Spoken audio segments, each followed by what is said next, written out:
Hello students, मैं अंकुश गुप्ता बेटा आपका हार्दिक स्वागत करता हूं। तो बेटा सबसे पहले हमने जो 6 चैप्टर जो हमारा चल रहा था प्लस टू अकाउंटेंसी का, तो बेटा लगभग क्वेश्चन आपसे हो जाएंगे। वो अगर फिर भी नहीं होते हैं तो मुझे डिस्कस कर सकते हैं मुझसे, कोई डाउट है तो आपका। तो बेटा अब हम जो लेकर चल रहे हैं वो देखो, मैंने आपको बताया था या तो 6 मार्क का या फिर 8 मार्क का इसमें से क्वेश्चन आता है, डेफिनेटली आता है। या तो 6 मार्क का आएगा या फिर 8 मार्क का आएगा, डेफिनेटली क्वेश्चन आएगा, इसमें से 100% आएगा। ठीक है, तो आपको करना क्या है, आपको ये करना है, क्वेश्चन मैं आपको करा चुका हूँ, क्वेश्चन लगभग ऐसा ही आता है। ठीक है, जिसमें आपसे या तो पूछ लेगा रियलाइजेशन अकाउंट भी पूछ लेगा, ठीक है, लोन अकाउंट पूछ लेगा आपसे, ठीक है, पार्टनर्स कैपिटल अकाउंट आपसे पूछ लेगा और लास्ट में बैंक अकाउंट आपसे पूछ लेगा। या तो बेटा ये 6 मार्क्स में आता है या फिर ज़्यादा करोगे तो 8 मार्क्स में आपसे ये पूछ लेगा, डिस्कस कर लेगा आपसे। ठीक है, तो अभी आपको करना क्या है, अकाउंट्स मेंटेन करना कैसे होता है वो मैं आपको बता चुका हूँ। अब कई बार हमारे सामने क्या होता है कि 6 मार्क्स में हमारे सामने एंट्रीज पूछ लेते हैं।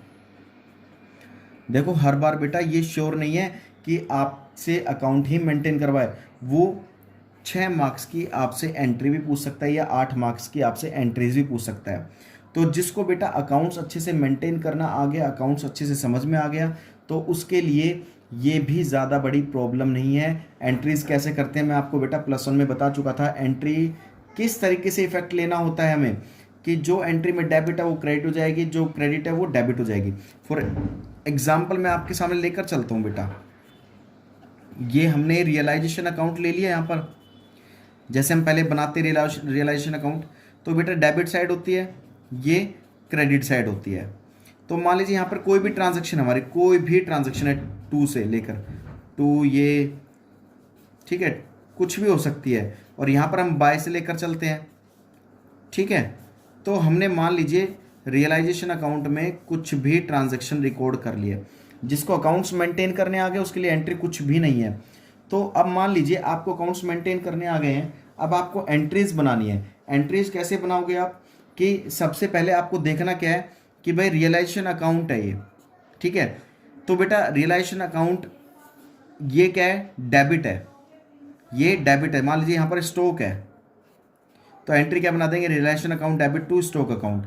मान लीजिए यहाँ पर डेब्टर है, realisation account debit to debtor account. मतलब ये जो डेबिट है ना, ये डेबिट साइड है, तो एंट्री में जाकर क्या हो जाएगा, क्रेडिट, और रियलाइजेशन को क्या कर देंगे, डेबिट। ठीक है, अब मान लीजिए क्रेडिट है, बाय क्रेडिट साइड होती है, तो ये तो एंट्री में हो जाएगा डेबिट। जैसे मान लीजिए यहाँ पर क्रेडिटर्स हैं फॉर एग्जांपल, तो क्रेडिट है यहाँ पर तो अकाउंट में, लेकिन यहाँ पर क्या हो जाएगी, एंट्री के टाइम डेबिट हो जाएगी, creditors account debit to realisation.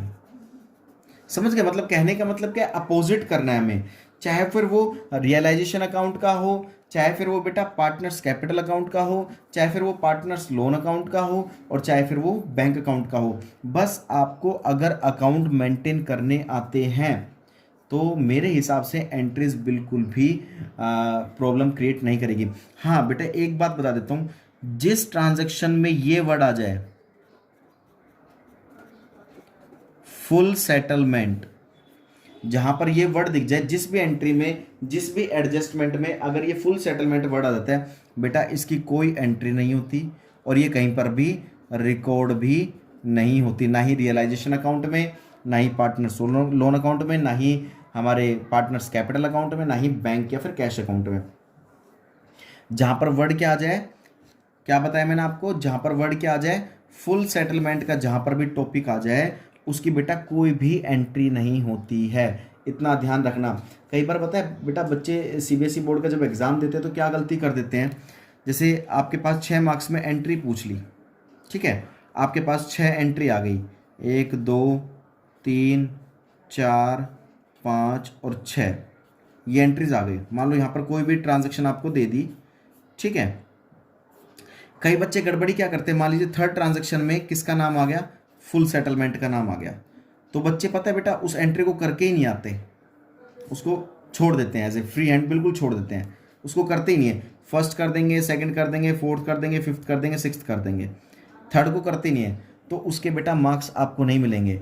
आपको उसके मार्क्स कब मिलेंगे, जब आप थर्ड के आगे लिख कर आओगे ना ये वर्ड, नो एंट्री, ये वर्ड लिखना बहुत ज़रूरी होता है। क्योंकि फुल सेटलमेंट की बेटा कोई भी एंट्री नहीं होती है। तो कई बच्चे ये सोचते हैं एंट्री तो होनी नहीं है, इसको छोड़ देते हैं, तो बेटा उसके मार्क्स आपके काट लिए जाते हैं। तो आप बकायदे उसको बिल्कुल शो करके आओ कि भाई हाँ इसकी कोई एंट्री नहीं होगी, फुल सेटलमेंट की बेटा कोई एंट्री नहीं होती है, और अकाउंट्स में भी इसका कहीं रिकॉर्ड नहीं होगा फुल सेटलमेंट का। ये बात आपको अच्छे समझ में आ रही होगी मैं क्या समझाना चाह रहा हूँ। तो एंट्रीज का मतलब ही क्या होता है, अगर आपको अकाउंट्स अच्छे से मेंटेन करने आ गए हैं, अगर आपने अकाउंट बनाना सीख लिया है, realisation account, partners loan account या पार्टनर्स कैपिटल अकाउंट या फिर कैश या बैंक अकाउंट, अगर आपको बनाना अच्छे से आ गया है तो मेरे हिसाब से बेटा एंट्रीज में आपको कहीं पर भी दिक्कत नहीं आएगी। मैं फिर एक बार रिमाइंड करा देता हूँ कि एंट्रीज किस तरीके से करते हैं। मान लीजिए अकाउंट कोई सा भी हो, चाहे वो रियलाइजेशन है, चाहे वो लोन अकाउंट है, चाहे वो पार्टनर्स कैपिटल अकाउंट है या फिर कैश या बैंक अकाउंट है, कुछ भी अकाउंट कोई सा भी हो, it doesn't matter. Realisation account, ये देखो अकाउंट में क्या चीज़, ये डेबिट है, ये डेबिट है, एंट्री में क्या हो जाएगी क्रेडिट। जैसे फॉर एग्जांपल मैं लेके चलता हूँ, ये क्या हो जाएगी, जैसे मान लीजिए स्टॉक है, स्टॉक क्या हो जाएगा, यहाँ पर तो अकाउंट में तो डेबिट है, ये डेबिट साइड है, लेकिन एंट्री में क्या हो जाएगा, ये क्रेडिट हो जाएगा। डेबिट किसको कर देंगे, जिसका हम अकाउंट बना रहे हैं। तो हम क्या एंट्री कर देंगे, realisation account debit to stock, यहाँ पर डेबिट है तो स्टॉक क्या हो जाएगा, टू स्टॉक अकाउंट। अब ऐसे ही ये डेब्टर है तो realisation account debit to debtor account, ठीक है। तो इस तरीके से कहने का मतलब, अब जैसे मान लो यहाँ पर क्रेडिटर है, क्रेडिटर्स क्रेडिट है, एंट्री में क्या हो जाएंगे, डेबिट हो जाएंगे। कैसे, क्रेडिटर्स अकाउंट डेबिट टू, जिसका हम अकाउंट बना रहे हैं उसका नाम लिख दो, टू रियलाइजेशन अकाउंट। तो बेटा इस तरीके से हमारी एंट्री होती है।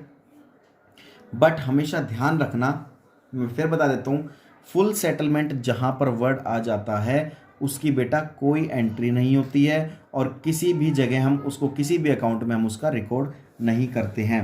तो बेटा एक तो ये एंट्री वाले क्वेश्चन थे फर्स्ट टू थर्ड, 1 से 3 क्वेश्चन थे जो मैंने छुड़वाए थे। मैंने इसलिए छुड़वाए थे क्योंकि जब तक आपको अकाउंट मेंटेन नहीं करने आएंगे तब तक आप एंट्रीज भी नहीं कर सकते। एक क्वेश्चन नंबर बेटा 1 फर्स्ट टू थर्ड थे, और उसके बाद बेटा क्वेश्चन नंबर 32 से लेकर आपको 34 तक करने हैं, ठीक है। मैं टोटल कितने क्वेश्चन दे रहा हूँ आपको, 3 तो बेटा क्वेश्चन ही हो गए और 3 क्वेश्चन ही हो गए, टोटल बेटा आपको 6 क्वेश्चन करने हैं ये एंट्रीज के। और सबसे पहले तो मैं आपको ये एक एडवाइस देना चाहूँगा कि बेटा इसके इलस्ट्रेशन, जो एंट्रीज का इलस्ट्रेशन है वो आपको अच्छे से करना है, क्योंकि इलस्ट्रेशन एक बार आप पढ़ लोगे तो शायद प्रैक्टिकल क्वेश्चन करने में आपको 1% भी दिक्कत नहीं आएगी। तो इलस्ट्रेशन भी करते हो तो 1, 2 एंड 3 इलस्ट्रेशन करना, एंड 32, 33 एंड 34 भी आपको इलस्ट्रेशन करने हैं। और इनके लिए इलस्ट्रेशन जब आप अच्छे से पढ़ लेंगे तब आपको इनके प्रैक्टिकल क्वेश्चन भी आपको करने हैं। तो बेटा ये कंसेप्ट था एंट्रीज करने का, किस तरीके से एंट्री की जाती है, बस इसका ध्यान रखना। किसका, मैं फिर बता देता हूँ, इस वर्ड का ध्यान रखना कि फुल सेटलमेंट की कोई एंट्री नहीं होती और कहीं भी रिकॉर्ड नहीं करते, किसी भी अकाउंट में हम रिकॉर्ड इसको नहीं करते हैं। और अगर एंट्रीज, कई बच्चे होते हैं बेटा थर्ड में फुल सेटलमेंट आ गए कोई ट्रांजैक्शन में तो बच्चे उसको छोड़ ही देते हैं, करते ही नहीं है। फर्स्ट कर दिया, सेकंड कर दिया, फोर्थ कर दिया, फिफ्थ कर दिया, 6 कर दिया।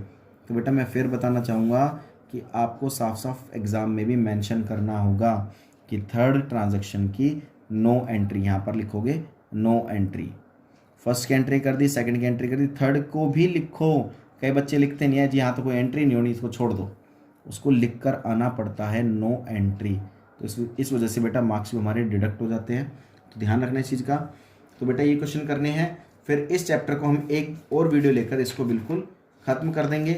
तो आपको बेटा फेयर नोटबुक में अच्छे से करने हैं, फिर कुछ क्वेश्चंस मैं आपको खुद भी करने के लिए दूंगा। तब तक के लिए बेटा जय हिंद, जय भारत।